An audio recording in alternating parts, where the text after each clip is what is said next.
বাংলাদেশ যেমন স্বাধীন করতে সাগর পরিমাণ রক্তের প্রয়োজন হয়েছে, ইসলামকে হেফাজত করতে শুধু এক সাগর নয়, সাগর সাগর পরিমাণ রক্তের প্রয়োজন হয়েছে। ও মুসলমান, কি জবাব আছে তোমার কাছে?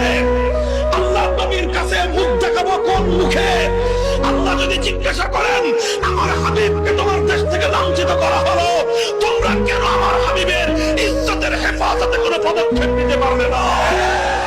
সেই নবীর উম্মত যে নবী নিজে বলেছেন, আমার হৃদয়ের কামনা হলো আল্লাহর জন্য একবার জীবন দেই, শহীদ হয়ে যায়।